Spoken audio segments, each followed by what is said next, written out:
Hello guys, current affairs फंडा में आप सभी का स्वागत है। मैं हूं आपके साथ अभिषेक शर्मा। आज की इस वीडियो सेशन में हम 14 मार्च तक के सभी इंपॉर्टेंट करंट अफेयर्स कवर करने वाले हैं। हमेशा की तरह आप इस वीडियो को अंत तक जरूर देखिएगा। आज भी आपको काफ़ी कुछ जानने के लिए मिलेगा। सेशन की शुरुआत हमेशा की तरह क्वेश्चन ऑफ 30 से करेंगे, जिसका आंसर आपको अभी कॉमेंट बॉक्स में करना है। पूछ रहे हैं, भारतीय राष्ट्रीय महासागर सूचना सेवा केंद्र कहाँ स्थित है? Where is the Indian national centre for ocean information services located? Option है जयपुर, चेन्नई, बेंगलुरु या फिर हैदराबाद। जल्दी से आंसर कर दीजिए कमेंट बॉक्स में। यदि इस वीडियो सेशन की पीडीएफ चाहिए तो करंट अफेयर्स फंड ऐप पर अवेलेबल है, वहाँ से आप डाउनलोड कर सकते हैं। न केवल इस वीडियो सेशन की बल्कि जितने भी हमारे daily, weekly, monthly current affairs sessions आते हैं, सभी की PDF current affairs fund app पर अवेलेबल रहती है। ये पीडीएफ हम आपको 1 ईयर वैलिडिटी वाला जो हमारा पीडीएफ कोर्स है उसके तहत प्रोवाइड कराते हैं। इस 1 ईयर वैलिडिटी वाले कोर्स में जितना भी हमारा मटेरियल आप 1 साल तक प्राप्त करते रहेंगे, और जितने भी आपके एग्जाम्स हैं, banking, SSC, railway, state, PCS, जहाँ पर भी करंट अफेयर्स पूछे जाते हैं, सभी के लिए हमारा ये पीडीएफ मटेरियल सफिशिएंट है और कुछ आपको पढ़ने की नीड नहीं है।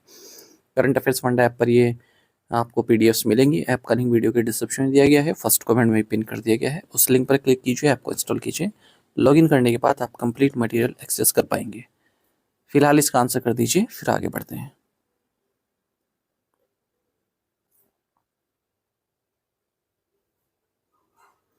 Rahul Dravid, Roger Binney, and Mithali Raj received which award at the BCCI's annual Naman awards? BCCI के वार्षिक नमन पुरस्कारों में राहुल द्रविड़, रोजर बिन्नी और मिताली राज को कौन सा पुरस्कार मिला है? ऑप्शंस आपके सामने है। सही आंसर ऑप्शन डी है, colonel CK Naidu lifetime achievement award. Former Indian captain और coach Rahul Dravid, former Indian cricketer and BCCI president Roger Binny, former Indian women's captain Mithali Raj, इन्हें colonel CK Naidu lifetime achievement award से सम्मानित किया गया है बीसीसीआई के एनुअल नमन awards में। Shubman Gill cricketer of the year award से सम्मानित किए गए। वहीं मुंबई के आयुष महात्रे लाला अमरनाथ अवार्ड से सम्मानित किए गए हैं। मुंबई क्रिकेट एसोसिएशन को best cricket association in domestic cricket का खिताब दिया गया है। Who has been appointed as the managing director and chief executive officer of Yes Bank? Yes bank के प्रबंध निदेशक और मुख्य कार्यकारी अधिकारी के रूप में किसे नियुक्त किया गया है? ऑप्शंस आपके सामने हैं। सही आंसर ऑप्शन ए है, विनय टोन्स।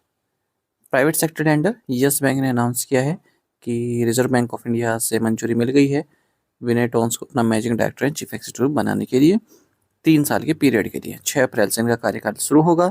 इससे पहले ये स्टेट बैंक ऑफ इंडिया में मैनेजिंग डायरेक्टर के पद पर कार्यरत रहे, और यस बैंक के MD एंड CEO के पद पर ही प्रशांत कुमार को सक्सीड कर रहे हैं। पैसिव यूथनेशिया रेफर्स टू, निष्क्रिय इच्छा मृत्यु से क्या तात्पर्य है? राइट आंसर ऑप्शन डी है, withdrawal of artificial life support to allow natural death. देखिए, भारत के सुप्रीम कोर्ट ने हमारे देश का पहला पैसिव यूथनेशिया केस अलाउ कर दिया है, यानी कि जो आर्टिफिशियल लाइफ सपोर्ट है वो हटा दिया जाएगा। 32 साल के व्यक्ति हैं जो कि 12 साल से अधिक का समय हो गया है कोमा की स्थिति में है। तो जस्टिस JB पारदीवाला और KV विश्वनाथन, इनकी बेंच ने, जो हरीश राणा है, ये उत्तर प्रदेश के निवासी हैं, 2013 में बिल्डिंग से गिरने के कारण इनके सिर पर कई सारी इंजरीज हो गई थी, पर ये डेड नहीं हुए हैं, लेकिन कोमा की स्थिति में 2013 से ही। पैसिव यूथनेशिया 2018 में भारत ने रिकॉग्नाइज किया था, यानी कि अगर कोई ऐसी कंडीशन हो जाती है जैसे हरीश राणा की हुई है तो लाइफ सपोर्ट आप हटा सकते हैं, ठीक है। लेकिन ये पहला कोर्स है, जब फर्स्ट टाइम है जब कोर्ट ने अप्रूव किया है किसी इंडिविजुअल के लिए। पैसिव यूथनेशिया मतलब आप जैसे लाइफ सपोर्ट सिस्टम पे हैं, ठीक है, ICU में हैं, वेंटिलेटर पर, तो वेंटिलेटर सिस्टम हटा लिया जाएगा। पैसिव यूथनेशिया एक इंटेंशनल एक्ट है, पेशेंट को आप डाई होने देते हैं, ठीक है, जो लाइफ सपोर्ट सिस्टम हटा देते हैं, क्योंकि जो ट्रीटमेंट है उस पर रिस्पॉन्स नहीं हो रहा है पेशेंट का, और ना ही कोई उम्मीद है कि वो सही होगा। Where was the global conference on women in agri food systems inaugurated? अच्छा, एक पैसिव है ये, तो एक होता है एक्टिव यूथनेशिया, उसमें आप कोई दवाई या कोई इंजेक्शन ऐसा देकर व्यक्ति को डेड करने की कोशिश करते हैं, मतलब हो ही जाता है उससे, उसे बोलते हैं active.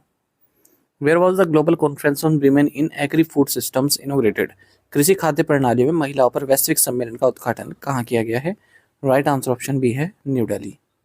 Global conference on women in agri food systems, ये इनोग्रेट किया गया है न्यू दिल्ली में president of India Draupadi Murmu के द्वारा। इस कॉन्फ्रेंस को ऑर्गेनाइज किया गया trust for advancement of agriculture sciences, Indian council of agriculture research, consultative group for international agriculture research और protection of plant varieties and farmers rights authority के द्वारा। Which port authority became the first in India to launch the digital twin initiative for port management? Bharat में किस बंदरगाह प्राधिकरण ने बंदरगाह प्रबंधन के लिए डिजिटल ट्विन पहल शुरू करने वाला पहला प्राधिकरण बनकर इतिहास रचा है? राइट आंसर ऑप्शन डी है VO Chidambaranar port authority. VO Chidambaranar port authority ये फर्स्ट पोर्ट बन गया है इंडिया में जिसने डिजिटल ट्विन इनिशिएटिव शुरू किया है पोर्ट मैनेजमेंट के लिए। तो इसके जरिए एक रियल टाइम वर्चुअल रेप्लिका बन गया है इस पोर्ट के इंफ्रास्ट्रक्चर का, ऑपरेशनल एसेट्स, मैरीटाइम इकोसिस्टम, ठीक है, ऑपरेशनल विजिबिलिटी बढ़ गई है इससे। और जो भी एडवांस टेक्नोलॉजीज हैं जैसे IT sensor, GPS tracking, lidar mapping, drone imaging, CCTV network, इन सभी को इंटीग्रेट किया गया है। रियल टाइम कंडीशन पता चल रही है पोर्ट की। The Ministry of Skill Development and Entrepreneurship signed an MOU with which organization to support overseas employment of skilled Indian workers? कौशल विकास एवं उद्यमिता मंत्रालय ने कुशल भारतीय कामगारों के विदेशी रोजगार को बढ़ावा देने के लिए किस संगठन के साथ समझौता ज्ञापन पर हस्ताक्षर किए हैं? राइट आंसर ऑप्शन बी है गति foundation.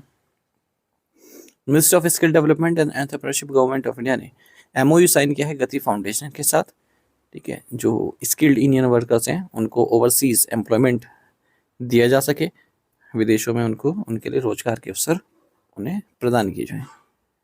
Oil India Limited signed an MOU with which organization to strengthen health care infrastructure in tribal areas? Oil India Limited ने आदिवासी क्षेत्रों में स्वास्थ्य सेवा अवसंरचना को मजबूत करने के लिए किस संगठन के साथ समझौता ज्ञापन पर हस्ताक्षर किए हैं? राइट आंसर ऑप्शन डी है national scheduled tribes finance and development corporation. देखिए, ऑयल इंडिया लिमिटेड और national scheduled tribes finance and development corporation जो कि एक सेक्शन 8 कंपनी है मिनिस्ट्री ऑफ ट्राइबल अफेयर्स के बीच, ट्राइबल अफेयर्स के अंतर्गत इन्होंने एक एमओयू साइन किया है। तो इस एमओयू के तहत ऑयल इंडिया लिमिटेड ने 86.27 लाख रुपीस सैंक्शन कर दिए गए हैं ताकि जो हेल्थ केयर फैसिलिटीज़ हैं, कम्युनिटी हेल्थ सेंटर्स की, प्राइमरी हेल्थ सेंटर्स की राजगढ़ डिस्ट्रिक्ट में जो कि एक स्पेशल डिस्ट्रिक्ट है मध्य प्रदेश का, तो उनको और अच्छा किया जाएगा। The project aims to enhance access to quality healthcare services for the local population, particularly benefiting tribal and other underserved communities in the region. Department of Empowerment of Persons with Disabilities has partnered with which organization to build India's first integrated life cycle support model for persons with hearing impairment? दिव्यांगजन सशक्तिकरण विभाग ने श्रवण बाधित व्यक्तियों के लिए भारत का पहला एकीकृत जीवन चक्र सहायता मॉडल बनाने के लिए किस संगठन के साथ साझेदारी की है? राइट आंसर ऑप्शन बी है collision of the willing. Department of empowerment of persons with disabilities जो कि ministry of social justice empowerment government of India के तहत आता है, इन्होंने एक पार्टनरशिप की है कोलिशन ऑफ द विलिंग के साथ ताकि इंडिया का first integrated life cycle support model बनाया जा सके उन पर्सन्स के लिए जिन्हें हियरिंग इम्पॉर्टमेंट की समस्या रहती है। कोलिशन ऑफ विलिंग कंसोर्डियम है अलग अलग ऑर्गेनाइजेशंस का, ठीक है, जैसे टेक्नोलॉजी, एजुकेशन, सोशल एम्पावरमेंट, इस तरह की कई सारी ऑर्गेनाइजेशन का एक ग्रुप है collision of the willing. Which Indian bank has signed a partnership agreement with Japan based MUFG bank limited for cross border capital flows? किस भारतीय बैंक ने सीमा पार पूंजी प्रवाह के लिए जापान स्थित MUFG बैंक लिमिटेड के साथ साझेदारी समझौते पर हस्ताक्षर किए हैं? राइट आंसर ऑप्शन सी है state bank of India. Bharat का largest lender state bank of India ने एक स्ट्रेटेजिक पार्टनरशिप एग्रीमेंट साइन किया है Japan based MUFG bank limited के साथ इंडिया जापान इकोनॉमिक कॉरिडोर पर जो कार्य है उसको आगे बढ़ाने के लिए, क्रॉस बॉर्डर कैपिटल फ्लोज और आसानी से हो सके, नई फाइनेंसिंग अपॉर्चुनिटीज क्रिएट हो सके दोनों ही देशों के बीच में। Which company has launch the RuPay on the go kart for contactless payments in public transport? किस कंपनी ने सार्वजनिक परिवहन में संपर्क रहित भुगतान के लिए RuPay on the go kart launch किया है? राइट आंसर ऑप्शन बी है फोन पे। फोन पे ने RuPay on the go kart launch किया जो कि एक नेशनल कॉमन मोबिलिटी कार्ड है, कॉन्टैक्टलेस पेमेंट्स के लिए इसको डिज़ाइन किया गया है पब्लिक ट्रांसपोर्ट सर्विसेज में। तो one nation one card initiative के तहत इसको लॉन्च किया गया है। तो कम्यूटर्स जो है टैप एंड पे पेमेंट कर सकते हैं NCMC इनेबल्ड सर्विसेज में, जैसे मेट्रो सिस्टम में, बसेस में, ट्रेन में, टोल प्लाजाज में। जैसे मेट्रो में देखा होगा ना, अपने आप एक टैप करते हैं और आगे बढ़ जाते हैं। टू द पॉइंट क्वेश्चन, उनके आंसर देख लेते हैं। Where is Golestan palace, a world heritage site located? Tehran, Iran. Which country test fired Minuteman third intercontinental ballistic missile? United States. Where is the headquarters of the International Atomic Energy Agency located? Vienna, Austria. Which Indian roller skater has created history by setting a new Guinness World Record in limbo skating over 50 meters? Srishti Dharmendra Sharma. Romania become which numbered member country of the International Solar Alliance after signing the framework agreement? Answer is 118. आप में से कई students ने बिल्कुल सही answer किया है। इसी तरह से आप पार्टिसिपेट करते रहिए।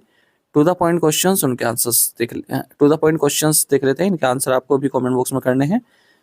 जापान की करेंसी आपको बतानी है, कनाडा की कैपिटल आपको बतानी है, यूनाइटेड नेशंस की स्थापना किस वर्ष हुई थी, और किस देश में सबसे ज़्यादा आइलैंड्स हैं ये आपको बताना है। फर्स्ट मॉडर्न ओलंपिक गेम्स किस कंट्री ने होस्ट किए थे 1896 में, ये आपको बताना है। तो ये 5 क्वेश्चन हैं, काफ़ी महत्वपूर्ण हैं। इनके आंसर आप कमेंट बॉक्स में कर दीजिएगा। कोशिश कीजिएगा ज़्यादा से ज़्यादा क्वेश्चन कि आप आंसर करने की कोशिश करें। अगर एक आंसर भी आता है आपको, अभी आप हमें अवश्य बताइएगा। यदि आप हमारे daily current affairs PDF, weekly PDF, monthly PDF, हर महीने के banking and economic awareness PDF चाहते हैं तो करंट अफेयर्स फंडा का 1 ईयर मेंबरशिप प्लान आप ज्वाइन कर सकते हैं, जिसका लिंक आपको वीडियो के डिस्क्रिप्शन में या फिर फर्स्ट कमेंट में मिल जाएगा। आपको बता दें, इस पीडीएफ के तहत जितना भी हमारा पीडीएफ मटेरियल है वो आप एक्सेस कर सकते हैं, या तो मोबाइल एप्लीकेशन से या फिर वेब लॉगिन भी आप कर सकते हैं। इस पीडीएफ कोर्स में RBI circulars, financial awareness, digital awareness, banking awareness, general economic awareness, सब कुछ हम प्रोवाइड करा रहे हैं, वो भी 1 साल की वैलिडिटी के साथ। करंट अफेयर्स फंडा ऐप पर आपको एक कोर्स मिल जाएगा। ऐप का लिंक वीडियो के डिस्क्रिप्शन में दिया गया है, फर्स्ट कमेंट में पिन कर दिया गया है। उस लिंक पर क्लिक कीजिए, ऐप को इंस्टॉल कीजिए। लॉगिन करने के बाद आप ये कोर्स बाय कर पाएंगे। फिर भी कोई डाउट रहता है, हमारा कस्टमर केयर नंबर है 8448169188। इस पर आप कॉल कीजिए या फिर व्हाट्सएप करके भी जानकारी प्राप्त कर सकते हैं। बाकी में टेलीग्राम पर ज्वाइन करना ना भूलें। करंट अफेयर्स फंडा नाम से हमारा टेलीग्राम चैनल है। Thank you guys.